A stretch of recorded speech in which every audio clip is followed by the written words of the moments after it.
합계 출산율 0.81명. 우려하던 인구 절벽이 현실이 됐습니다. OECD의 저출산 기준은 합계 출산율 2.1명 이하. 우리나라는 1983년 이미 2.06명으로 저출산이 시작됐습니다. 지난 2006년부터 저출산 예산은 매년 늘었고 지금까지 380조 원이 넘게 투입됐지만 출산율은 점점 낮아졌습니다. 더 이상 머뭇거릴 여유가 없습니다. 꼴찌 탈출을 위한 다양하고 입체적인 해결책, 심각하게 고민해야 할 때입니다.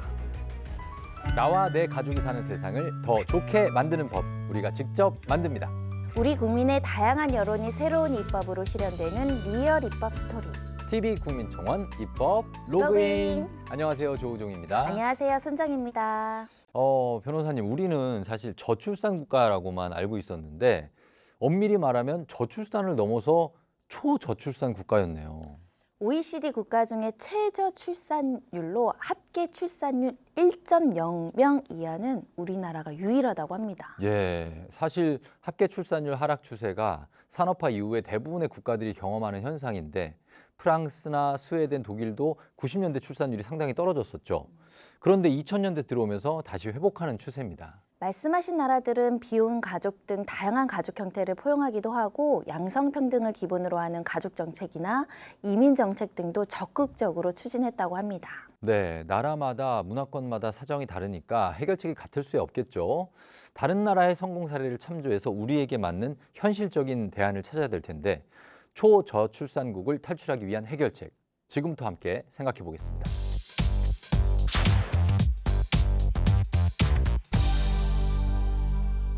출산을 미루거나 포기하는 사람들이 많은 것도 사실인데요.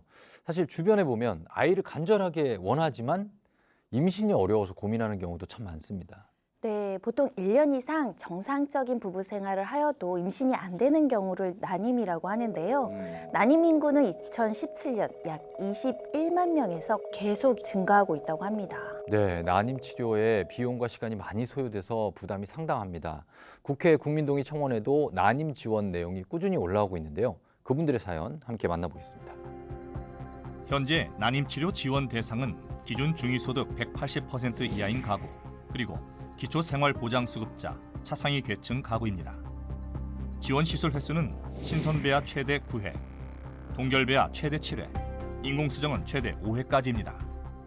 국회 국민동의청원 게시판에는 난임지원 확대에 대한 청원이 꾸준히 올라오고 있습니다. 난임시술 3년차로 이식만 10회가 넘는 시험관 고차수라고 소개한 청원인은 난임시술 1차에 성공하는 경우는 로또라고 할 정도로 어려운 상황임을 호소합니다. 그러면서 첫 아이 출산까지만이라도 무제한 지원을 요청했습니다. 역시 고차수로 1회 시술만 남겨놓고 있다는 청원입니다. 난임 부부들은 아이를 갖고 싶은 간절함에 아픈 주사 등 고통은 감내할 수 있지만 지원이 끝나면 500만 원 정도의 비용이 발생하는 시술을 다시 시작할 수 있을지는 모르겠다고 고민을 토로했습니다. 그리고 나이와 횟수 제한이 있다 보니 스트레스 때문에 임신이 더 어렵다면서 역시 난임 지원 횟수 제한 폐지를 요청했습니다. 현재 지자체별로 추가 지원을 하는 곳들이 있는데요. 난임 부부들은 지원을 많이 해주는 지역으로 이사라도 가고 싶다는 심정을 토로하고 있습니다.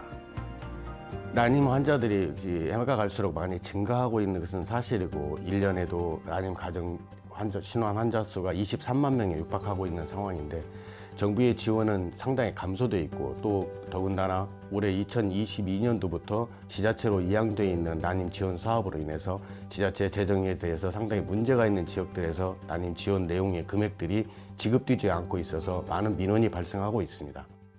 난임 치료를 받는 분들은 지원 횟수와 함께 소득 제한도 문제로 꼽습니다. 정부 지원은 기준 중위소득 180% 이내, 그러니까 2022년 2인 가구 기준으로 월 소득 586만 8천 원 이하가 대상입니다. 그래서 맞벌이 부부들은 지원을 받기 위해 휴직을 선택하는 경우가 많은데 이 치료 기간이 길어지면서 경력 단절만 길어지게 된다고 하네요. 현재는 연 3일의 휴가를 보장하고 있습니다. 그런데 시술 1차마저 적어도 1, 2일 정도는 휴식이 필요한 상황에서 연 3일은 턱없이 부족하다고 합니다.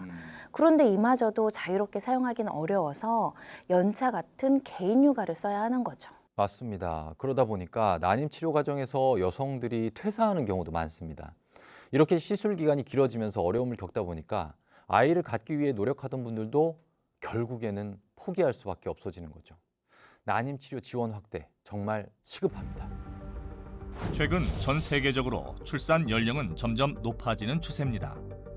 지난 2019년 한국 여성의 평균 출산 연령은 33.0세. OECD 주요국 중 가장 높고 평균인 30.5세보다 2.5세 높습니다. 출산이 늦어지면서 만원이 듣고 또 출생도 임신을 하지 않는 가정들이 많이 늘어나면서부터 결혼 연령이 늦어지고 있습니다. 올해 기준으로 33.1세에서 남자 나이 33.1세, 여자 나이 31세까지로 초혼 연령이 늦어지고 초기 임신에서 33세 이후에 돼서 초혼이 임신이 되고 있습니다. 이런 부분은 난자가 임신 출산 후에부터 35세가 넘어가면 1000개 이하의 난자와 배출수로 급격히 감소되기 때문에 임신 가능 연령이 상당히 떨어지고 남자의 노화가 또 촉진되면서 그로 인해서 난임 환자들이 급증하고 있다고 생각합니다. 2006년 전체 출생아 중 난임 시술로 태어난 아이는 5,453명으로 전체 출생아의 1.2% 정도였습니다. 그런데 지난 2021년의 경우 25만 500명의 출생아 중 정부의 난임 시술 지원으로 태어난 아기는 2만 1,219명입니다. 전체 8.1%. 그러니까 신생아 12명 중 1명은 난임 시술로 태어났다는 얘기입니다. 15년 만에 거의 7배가 증가했습니다. 국내 난임 시술로 인해서 최근 5년간 출산 아동 수를 보면 초기 시행 당시 12,565명에서 14만 명까지 11배 가까이 급증하고 있다는 것을 알 수 있습니다. 이로 인해서 태어난 아동 수는 2021년 5월까지만 하더라도 13,640명이 출산하였고 작년도에 출산한 아동 수는 전체 출생 아동 수의 10.6%를 차지하고 있는 걸로 보면 낳지 않으려는 사람들에게 대해서는 근본적인 방법이 될 수는 없지만 낳려고 하는 사람들에 대해서 저출산 문제를 해결하는 가장 중요한 방법이 바로 이 정부 지원을 통해서 난임 지원을 확대를 한다면 저출산 문제를 해결하는 데 많은 도움이 되리라고 생각합니다. 지원 횟수나 비용은 국가가 일방적으로 정할 것이 아니라 당사자들인 난임 부부들의 의견을 반영해야 한다는 여론이 높고 관련 법안도 잇따라 발의되고 있습니다. 지난 5월 김여재 의원은 난임 치료 지원과 유급 휴가 제공을 내용으로 하는 법안을 대표 발의했습니다. 지난 7월에 난임 부부들의 경제적 부담을 완화하기 위해 연령이나 소득의 차등 없이 난임 치료를 지원하는 법안을 박성민 의원이 대표 발의했습니다. 그리고 8월엔 여성과 남성의 난임 사유를 구체적으로 규정해서 성별 상관없이 원활하게 휴가를 사용할 수 있도록 하는 내용의 법안을 정일영 의원이 대표 발의했습니다. 난임 시술은 성공률도 높지 않은 데다 몸도 많이 힘들다고 합니다. 거기에다가 경제적 부담까지 더해지면 정말 보통 스트레스 상황이 아닐 것 같아요. 조사 기간에 따라 조금씩 다르지만 난임 치료 중인 여성 상당수가 우울증을 겪고 있습니다. 그리고 힘든 가정이 계속되다 보니까 부부 간의 갈등도 불거지고요. 예.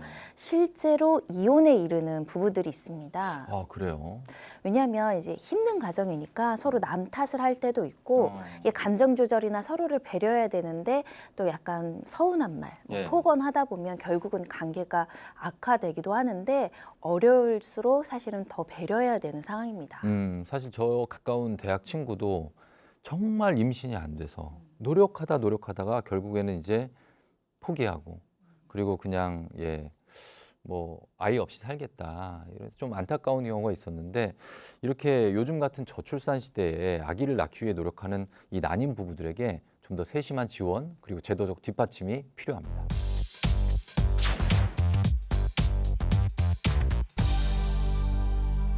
변호사님 혹시 아이 낳고 산후조리원 이용하셨나요? 네, 산후조리원 2번이나 갔죠. 아이 둘 낳았으니까요. 아, 그렇죠. 필수였습니다. 저에게는 너무 그거 없었으면 회복하기 어려웠을 것 같아요. 맞아요. 한 2주 정도 네. 그 회복을 하죠. 네, 혹시 조동이라고 들어보셨어요? 조동이요? 조동아리? 아니에요. 뭡니까? 산후조리원 동기를 조동이라고 하거든요. 아, 조리원 동기. 네, 예. 출산하고 나면 사실은 막 부석부석한 민낯을 또 서로들 봤죠. 더군다나 막 태어난 아이들까지 다 지켜본 사이라서 보통 끈끈한 사이가 아니고요. 네. 특히 아이들이 자라면서 같은 나이다 보니까 육아 정보도 교환하고 친구처럼 정말 잘 지냅니다. 이게 이제 남자들로 치면 군대 동기 정도의 끈끈함 같아요. 그렇죠. 네. 그래서 좋다고 소문난 조리원을 찾는 경우가 많은데요. 소문난 산후조리원은 임신 초기에 미리 예약을 해야지만 들어갈 수 있을 정도입니다. 그런데 조리원 비용도 천차만별입니다. 서울시의 산후조리원 이용 요금 현황표를 보면 2주에 3,800만 원인 곳이 있습니다. 와. 엄청나죠? 네. 그런데 반면에 가장 저렴한 곳은 공공산후조리원이거든요. 네. 2주에 200만 원 정도 되니까 거의 20배 가까이 차이가 나네요. 그래서 요즘엔 많은 분들이 공공산후조리원을 선호하고 경쟁률도 상당하다고 하는데요. 그 현장 함께 가보시죠. 매달 1일 아침 7시면 산모와 가족들이 모이는 곳이 있습니다. 여주에 위치한 공공산후조리원. 산후조리원 입소 예약일입니다. 얼마 전만 해도 전날 텐트를 치고 밤을 새거나 차박 행렬이 이어질 정도로 입소 경쟁이 치열했다고 하는데요. 산모들의 편의를 위해 아침 7시부터 9시 사이 방문 예약을 받는 것으로 시스템을 바꿨다고 합니다. 일단 시설 자체가 도에서 운영하니까 깨끗하다고 하고, 일단은 일반적인 산후조리원보다는 이제 관공서에서 운영을 하다 보니까 좀 더 믿을 수 있지 않나 싶어서 오게 됐습니다.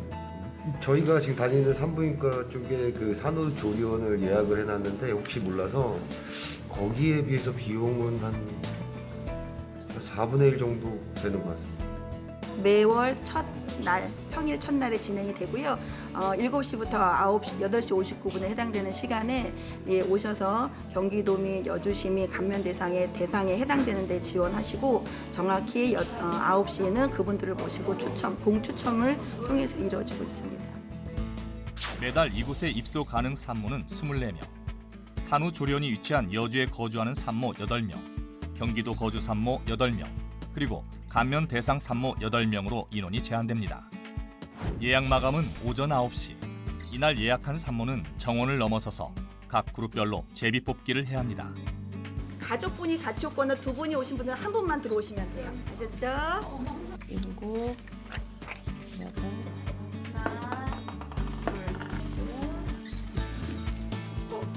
8. 되셨습니다. 8번 되셨습니다. 되셨습니다. 그야말로 희비가 엇갈리는 순간. 희망자가 많다 보니 어쩔 수 없이 입소를 못하는 산모들이 생깁니다. 아무래도 제일 경제적인 거에 도움을 많이 받으니까, 왜냐하면 시중에 조리원의 비용이 2주에 보면 거의 300~400이거든요. 그거에 비하면 저희 같은 경우는 이제 공공기관이다 보니 금액도 2주에 168만 원이고, 또 거기에 감면 혜택이다 그러면 또 68만 원이고, 또 84만 원으로 이용할 수 있고, 또 쌍둥이 같은 경우는 더 저렴하거든요. 우리가 살아가면서 정말 수많은 경쟁을 하는데 태어나기도 전부터 저렇게 치열한 경쟁을 해야 한다니 정말 기분이 좀 묘합니다. 네, 요즘엔 지방에 분만 병원이 줄어들고 있다고 하잖아요. 예, 그래가지고 다른 도시나 뭐 다른 동네를 원정 출산 간다 이런 얘기도 있어요. 산후조리원이 없는 곳도 많아서요. 원정 조리를 해야 되는 산모들도 꽤 많다고 합니다. 아, 진짜 저출산 아니죠. 초저출산 시대에 귀하게 태어난 아기와 엄마가 조리할 곳이 부족하다는 게 말도 안 되죠. 공공산후조리원이 그 공백들을 메워줘야 하지 않을까요? 2021 산후조리 실태 조사에 따르면 조사에 참가한 산모들이 가장 선호하는 산후조리 장소는 산후조리원입니다. 전체 응답자의 78.1%, 10명 중 8명이 산후조리원을 선호한다고 답했습니다. 그런데 출산율 감소와 함께 2017년 598개소에 달하던 산후조리원은 2021년 501개소로 감소했습니다. 그리고 2022년 6월 현재 전국에 운영 중인 공공산후조리원은 16개소에 불과합니다. 그리고 개원 준비 중이거나 건립 중인 공공산후조리원은 모두 6개소. 이곳 서대문구에는 2023년 7월 개원 예정으로 12개실 규모의 공공산후조리원 공사가 한창입니다. 예, 우리 서대문구의 경우 연평균 출생아 수가 1,500명 정도가 되는데요. 산후조리원이 서대문구에 2개소밖에 없어서 한 800명 정도밖에 수용을 못하고 있어서 산후조리원의 인프라가 좀 약한 상태였고요. 이제 두 번째로는 그 산후조리원 이용료가 2주 이용료가 380만 원 정도에 달해서 중산층도 사실 이용하기 어려운 상태거든요. 그래서 취약계층 산모들이 이용할 수 있는 그 산후조리원을 만들기 위해서 이제 공공산후조리원을 추진하게 되었습니다. 공공산후조리원은 민간 시설에 비해 저렴하고 서비스 질도 좋아서 산모들의 만족도가 높은 편입니다. 특히 취약계층 산모들에게 주어지는 30에서 70%의 감면 혜택은 특장점 중에 하나입니다. 공공산후조리원에 대한 관심과 수요는 날로 높아지지만 전국적 확대는 쉽지 않습니다. 서대문구 공공산후조리원의 경우 건립비용만 한 96억 정도 들었고요. 그리고 저희가 내년 1년 운영 예산을 계산해 봤을 때 모자동실 12인실에 지금 23억 정도 소요될 걸로 예상을 하고 있습니다. 그래서 이 연평균 이용하는 인원수는 한 300명 이하로 굉장히 비용 효율성 측면에서 비판을 많이 받고 있고, 그리고 지방자치단체 차원에서 연평균 23억의 예산을 쓰는 일은 이제 굉장히 자체 재원으로 활용하는 거 굉장히 어려운 일이거든요. 그래서 아마 정부의 지원이라든가 이런 것들이 있어야 아마 확산될 걸로 예상이 되고 있습니다. 저출산 문제가 심각한 상황에서 산모들이 부담 없이 산후조리를 할 수 있는 공공산후조리원에 대한 국가적 지원이 필요하다는 의견과 함께 입법 활동이 활발합니다. 그동안은 특별자치시와 특별자치도, 시, 군, 구만 공공산후조리원을 설립할 수 있었는데요. 지난 6월 특별시장과 광역시장, 도지사까지 설치 운영 주체를 확대하는 개정안이 의결됐습니다.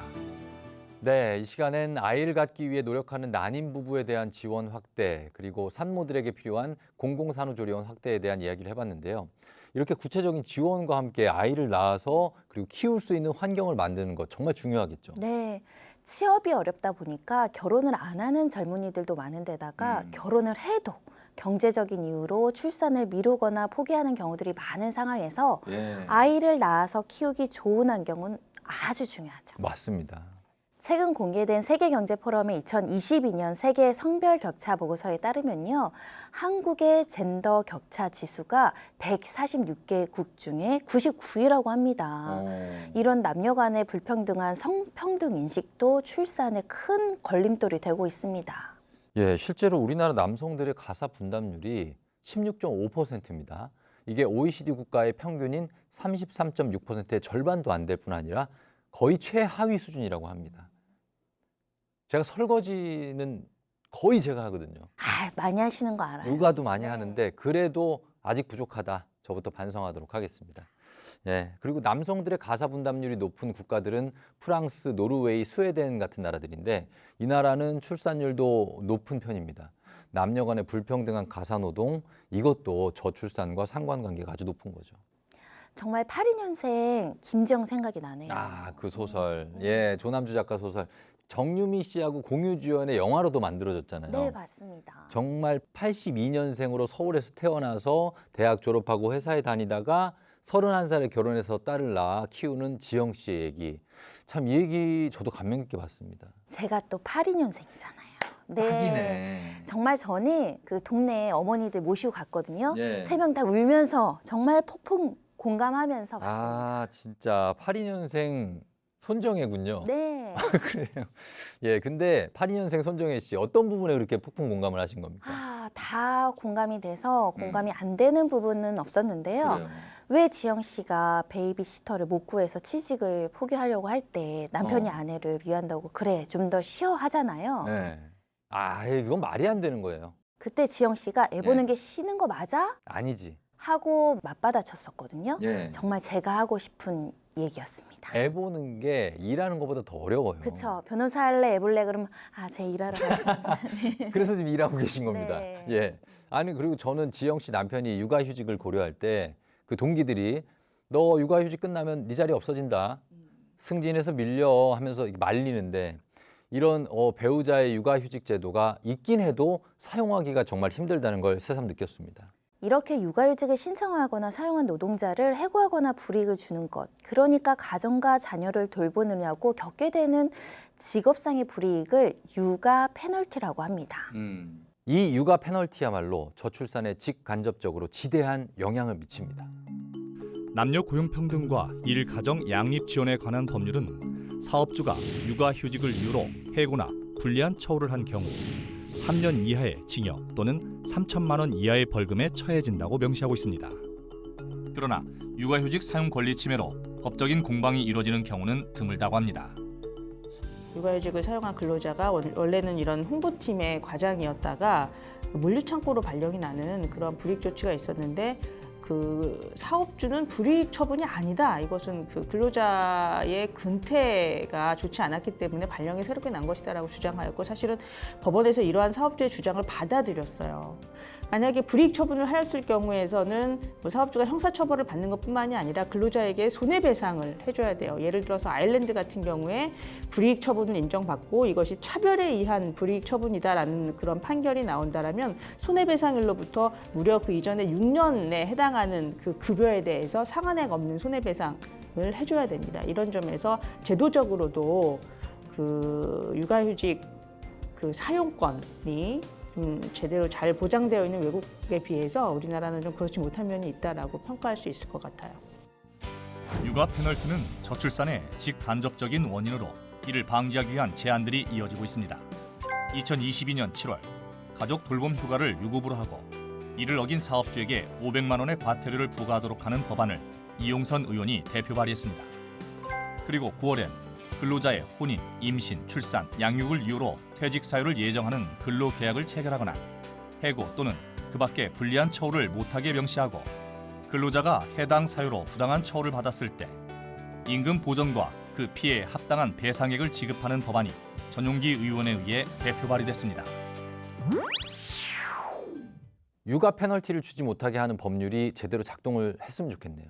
2019년이었죠. 비정규직, 자영업자, 전업주부 등 모든 여성에게 출산과 육아급여를 지급하는 일명 82년생 김지영법 청원 소식이 들려서 기대를 했었는데요. 안타깝게 발의가 안 됐다고 하더라고요. 82년생 손정혜 변호사님, 직접 제안을 해보시는 거 어떻습니까? 아니, 변호사겠다. 또 두 아이를 둔 엄마고 아내고 무엇보다 TV국민청원 입법 로그인의 진행자시고 지금 초저출산 사회의 문제점들을 현실적으로 합리적으로 개선할 수 있는 법안을 제안하셔야 될 분입니다. 82년생 손정혜법입니다. 변호사로서 또 엄마 아내로서 또 TV국민청원 입법 로그인 진행자잖아요. 네. 도전의식이 생기는데요. 저출산 문제를 해결하고 남녀 모두 만족할 만한 그런 법안 제가 한번 고민해 보겠습니다. 네, 기대해 보겠습니다. 자, 여러분도 좋은 입법 아이디어가 떠오를 땐 언제나 입법 로그인.